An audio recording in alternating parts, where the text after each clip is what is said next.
바벨론이 멸망 직전에 있습니다. 신 바벨론 제국의 마지막 왕 벨사살과 그에 관한 이야기입니다. 역사적으로 여기에 대해서 좀 갑론을박이 있었어요. 벨사살이라는 사람이 존재하지를 않았다.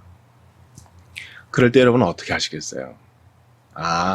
믿음은 믿음대로 그냥 우리가 허구적으로 신화적으로 믿는 것이고 역사적 사실은 또 사실대로 이렇게 따라가는 것이 아닙니다. 비록 우리가 현재의 우리의 부족으로 인해서 현재의 기술의 발전과 자료의 탐사 등의 부족으로 인해서 역사적 사실로 고증해내지 못한다 할지라도 우리는 성경이 역사적 문서임을 정확무한 하나님 말씀임을 믿어야 합니다. 대표적으로 요나서가 그랬죠. 니느웨 성이란 거는 발굴된 적이 없고 현재까지 기록에만 있을 뿐 실제로 그 터도 발견되지를 않았다. 그래서 요나서의 진위가 상당히 위협을 받을 때가 있었어요. 그러나 결국 발굴됐죠. 찾아냈죠. 그러니까 우리는 눈에 보이는 것에 휘둘리지 말고 하나님 말씀은 진리니이다 받아들여야 돼요. 벨사살 왕도 마찬가지죠. 역사적으로 벨사살 왕이 아니라 그의 부친이 신바벨론 제국의 마지막 왕으로 언급되고 있어요. 그러나 그 이후에 발견된 고문서에 따르면 나보니더스 마지막 왕이죠. 그의 아들인 벨사살과 함께 섭정을 했다.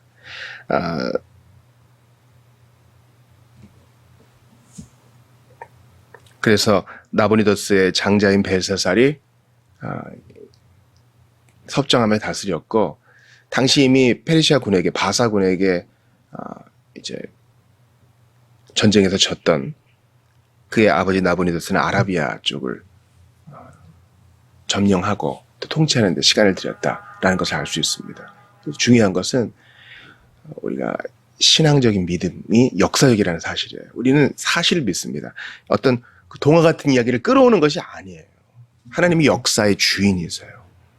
실제로 있었던 그 왕을 높이기도 하시고 낮추기도 하시고 실제로 있었던 제국을 세우기도 하시고 무너뜨리기도 하시고 때로는 형통하게 하시다가 누추하게 하시고 기억에도 사라질 만큼 역사의 뒤안길로 없어지게 하시는 분이기도 합니다. 그러므로 주님 앞에 엎드러져야 돼요. 다니엘의 주제는 엄밀한 거예요. 하나님이 크시다. 하나님이 제국의 주인이시다. 하나님이 낮추시다가 70년이 차면 또 돌아오게 하신다. 그러니 그 하나님 앞에 엎드려라. 그 하나님을 섬겨라. 그 하나님의 뜻에 부복하라. 하나님의 명시된 뜻에 따라 겸손하라. 이것이 분명한 다니엘서의 주제인 것입니다. 결국을 말씀드리면 당시 이 바벨론 성읍은요. 우리는 20년치 성읍을 가지고 있다.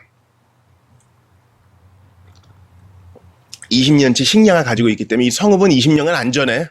그리고 이 강이 바벨론 성읍을 쭉 돌고 있었거든요. 이게 자연 해자죠. 그러니까 함부로 공격할 수도 없는 거예요. 그래서 벨사살 왕이요. 결국 2년을 버티다가 이 밤에 이제 이 하루 지나고 이제 죽임당하고 멸망하게 되는 겁니다. 여러분 생각해 보세요. 지금 바사곤 신흥 제국이죠. 새로 일어난 나라가 지금 바벨론 성읍, 바벨론 제국의 도성을 이렇게 에워싸고 있어요. 포위 공격하고 있다고요. 지금이 잔치할 때입니까? 1000명이나 불러다가. 여러분 생각해 보세요.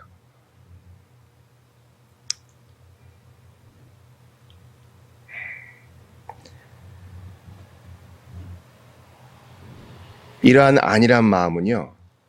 세상 사람들도 다 인지하는 바입니다. 그러나 우리가 남 얘기할 거 아니에요. 6.25 때 우리나라가 이제 낙동강 밑으로 다 후퇴한 적이 있었죠. 낙동강 밑에 제일 큰 도시는 부산 아니겠습니까? 부산으로 사람들이 몰렸어요. 그러니까 여러분 거기에 이제 헌책방 골목이 지금까지 유지되는 것은요. 피난한 사람들이 돈을 만들어야 되니까 싼 값에 다 파는 거예요. 인플레이션이 있었고 물자가 귀했고 또 이미 끝났다는 생각이 팽배했고 근데 그 와중에요. 이러면 돈 있는 사람들은요. 배를 띄워놓고 거기서 파티를 엽니다. 끝났어 이런 거예요. 끝났어. 그리고 딱 폭격 소리 들리고 밀고 내려오면 이제 배 타고 가려고 그러는 거예요. 어떻게 전쟁 중에 그럴 수가 있어요? 여러분 그런 일이 있어요. 죄책감이 있겠죠. 그래도 그 양심에 화인 맞아가지고 덮어놓는 거예요. 그냥 이미 끝났으니 이 역사의 주인이신 하나님을 인정하지 않고 또 지금 일어난 일로 교훈도 안 받고 쾌락만 추구하는 거예요. 인천 상륙작전 전이죠. 그때 그 부산에는요. 밤마다 술판이었고요. 어떻게든 돈을 좀 벌어보고자 싼 값에 몸을 파는 사람들이 그렇게 많았었다고 합니다. 벨사살 왕도 마찬가지죠. 2년 동안 버텨냈는데 수고했어요 다들. 관계된 다 불렀을 거 아니에요. 1000명을. 왕과 귀족들, 왕후들, 후궁들. 백성들이 이 사실을 알면 별로 안 좋아할 거예요. 그렇죠? 아유 우리 왕과 대신들 수고하는구나. 그런 마음보다는요. 원망스러운 마음이겠죠. 왜냐면 백성들은 고생을 하니까 2년 동안 밖을 못 나가고 연락이 두절되고 자유를 뺏긴 거잖아요. 또 20년치 식량이 있다 해도 넉넉하게 먹었겠습니까? 전쟁이 언제 끝날지 모르니 긴축을 했겠죠. 그런데 지금 벨사살 왕과 그의 귀족 1000명은 성대한 파티를 벌여요. 여러분 하나님이 어떤 사람을 왕으로 세우시고 그를 통해 나라를 만드실 때는 목적이 있죠. 국가는 하나님 만드신 거니까요. 백성들을 잘 다스리고 질서를 유지하고 선한 이에게는 상을 주고 악한 자에게는 벌을 주고 이런 질서를 유지한 것이 목적이었는데 지금 질서를 왕이 흐트리고 있어요. 인생의 목적은 하나님께 영광을 돌리고 하나님을 영화롭게 하고 그분을 영원토록 즐거워하는 것이죠. 그런데 자기에게 이런 권세를 준 하나님을 인정하지 않고 있어요.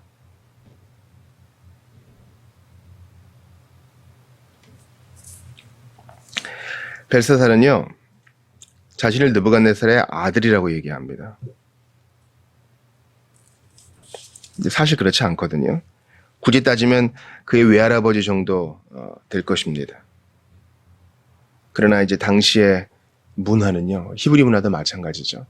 자신의 전임자를 심지어 1000년 이상 간격이 있는 전임자라도 아버지라고 부르는 경향이 있어요.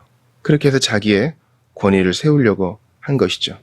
2절 보세요. 그의 부친 느부갓네살이 야 바벨론이 최고 전성기였을 때 우리 조상 건국자 통치자 느부갓네살이 예루살렘 성전에 갖고 온 그 그릇 갖고 와라. 거기서 그 그릇으로 술 먹자.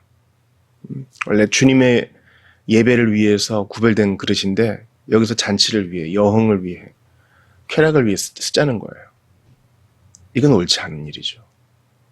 다 그 목적이 있는 거예요. 겉보기로 볼 때는 그냥 평범한 그릇 같아도 하나님을 예배하기 위해 구별된 그릇인데 그걸 알고도 잔치의 여흥을 위해서 취하니까 별짓을 다 하는 거예요.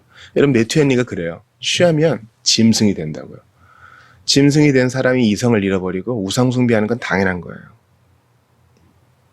4절 보세요. 술을 마시고는 금은 구리, 쇠, 나무, 돌로 만든 신들을 찬양하지라.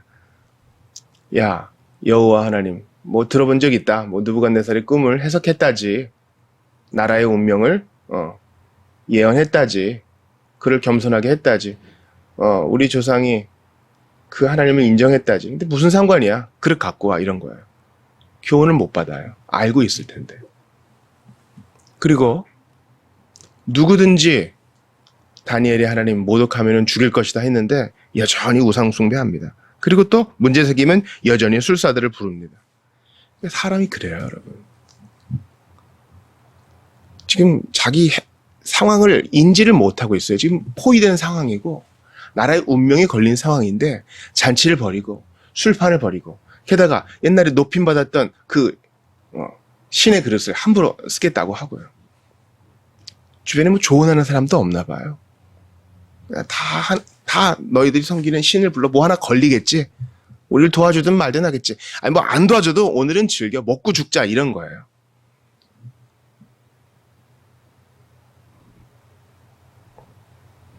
뭐 죽기밖에 더 하겠어? 지금 자기의 행동으로 백성들의 운명이 걸려 있는데 왕이라는 사람이 통치하는 사람이 이래요. 기억하세요. 이렇게 하면 하나님이 이 사람 내리십니다. 이런 자를 하나님이 통치자로 안 세우세요. 네로를 보세요. 그는 니느웨 왕처럼 금식을 선포하고 마음을 낮추어 했어요. 그렇게 안 하고요. 누추한 일을 벌입니다. 그때 사람의 손가락에 나타나서 왕궁 촛대 맞은편 석회벽에 글자를 씁니다. 발굴된 유적에 보면은 이 연회장 맞은편에 석회벽이 있는 것이 고증되었어요. 근데 해석이 안 돼. 하나님이 이제 다니엘을 드러내게 하시려고 그렇게 하셨겠죠. 나라의 가장 똑똑한 사람들, 지혜롭다고 하는 사람들 해석을 시키시면 안 되죠. 왕이 상을 겁니다. 이거 읽고 해석하면 자주색 옷을 입히고 이제 왕족 삼아주겠다는 거예요. 금사슬을 목에 걸어주고 높은 권위를 주고 그를 나라의 셋째 통치자로 삼으니라. 자기가 두 번째고 아버지가 첫 번째니까 이제 세 번째 통치자로 삼아주겠다. 그 정도로 걸어요. 이거 뭐 회의나 해보고 하는 일인지 모르겠어요. 아무튼 그냥 당장 이걸 해석하고 싶은 거예요. 왜 그럴까요? 술에 취해가지고 이성도 마비되고 영에 절어가지고 제대로 된 판단도 못하는데 그게 무서운 건 어떻게 할까요? 잘 들으세요. 그렇게 껄껄대고 사람 좋은 척해도 그의 마음엔 죄책감이 있다는 것입니다. 죄책감을 지니고 있던 그의 양심은 하늘로부터 어떤 좋은 소식도 기대할 수 없다는 것을 그 자신이 누구보다 잘 알고 있는 거예요. 나 이러면 안 되는데 본인도 알고 있는 거예요. 그러니까 어떤 일이 벌어져요? 얼굴빛 변하고 창백해졌겠죠. 생각이 번민하고. 왜 고민해요? 술 마셨는데? 아니요. 본인이 지금 찔리는 짓을 하고 있는 걸 알고 있어요. 넓적다리 마디가 녹는 듯하고 그의 무릎이 서로 부딪힌지라. 다리가 풀린다 그러죠. 공포에 빠진 거예요. 하나님은 아무리 안일한 자라도 순식간에 깨울 수 있고 일깨울 수 있고 아무리 대담한 죄인의 마음도 두려워 떨게 하실 수 있습니다. 우리가 아무리 경고해도 말을 안 듣는다면 주님이 직접 그렇게 하세요. 초자연적인 방법이든 아니면 섭리적인 일상적인 수단을 통해서든 말이죠. 그러니까 우리가 정말 기도해야 돼요. 하나님 저의 마음을 이렇게 복음을 튕겨내는 저의 마음을 하나님 두려운 줄 알게 하소서. 우리 인생이 누구나 맞아야 될 그 죽음 앞에서 한 번도 진지해보지 못한 자, 그냥 덮어놓고 지내는 자, 오늘 마시고 오늘 먹고 오늘 취하고 그렇게 하루하루 살아가는 자, 하나님 그의 마음을 돌이키게 하소서. 천사의 손가락에 그에게 공포가 될 내용 외에는 쓸 것이 없다는 것을 그는 알고 있어요. 그게 좋은 소리가 아니라는 걸 본인도 알아요. 해석은 안 돼도. 죄인은 알고 있어요. 내가 그래도 살아온 길이 그렇게 상받을 짓은 아닌 거 알고 있어요. 그럼 해결을 해야 되는데 안 해요. 이런 사람이 이렇게 무지합니다.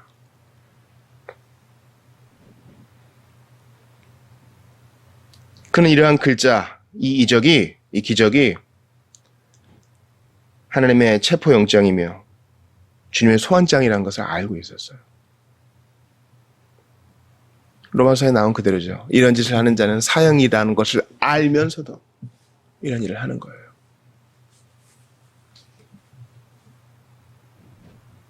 그래서 벨사살의 생각이 이제 폭군 역할을 해서 그를 충분히 괴롭게 하고 있습니다. 사랑하는 여러분, 오늘 여러분께 도전합니다. 하나님께서 성전의 은, 금, 기명 그 그릇으로 술판 벌이는 벨사살을 좋지 않게 보셨어요. 여러분은 어떻게 하십니까? 여러분은 거룩하게 구별된 존재이고 여러분의 몸뚱이는 거룩하게 구별된 몸뚱이입니다. 이걸 가지고 뭐에 쓰십니까? 중요한 부분이에요. 이 그릇들은 제물을 바쳐드리고 또 떡을 담고 하나님 앞에 향을 피우고 죄를 버리고 예배의 모든 일에 쓰여지는 거룩한 그릇들이죠. 겉보기에는 평범한 그릇 같아 보여도 그러나 하나님의 영광을 위해 구별된 그릇이기에 그것으로 술 담으면 안 됐었어요. 여러분은 어떻게 하십니까?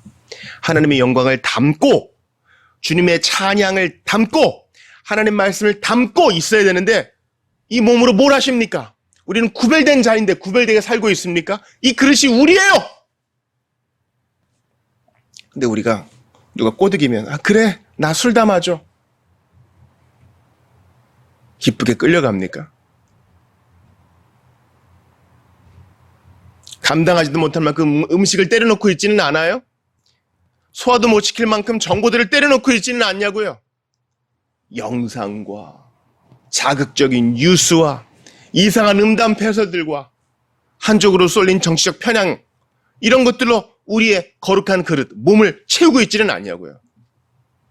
기억하세요. 우리는 하나님의 영광을 위해 지음받았으니 그분에 대한 생각, 하나님께 대한 말씀, 그분에 대한 헌신, 그분을 향한 찬양으로 채워야 돼요. 딴 걸로 채워보세요. 공허하고 두렵습니다. 또 하나 기억해야 될 것은요. 마땅히 지도자는 시대를 분별할 줄 알아야 한다는 것입니다.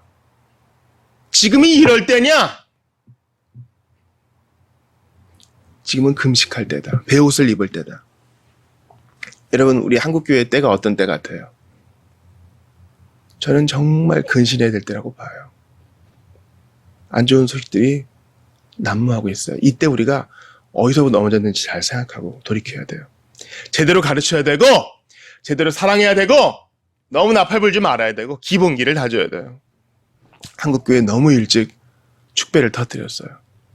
마치 주님 나라 온 것 마냥. 한국교회 다시 겸손해져야 돼요. 지금 이럴 때냐?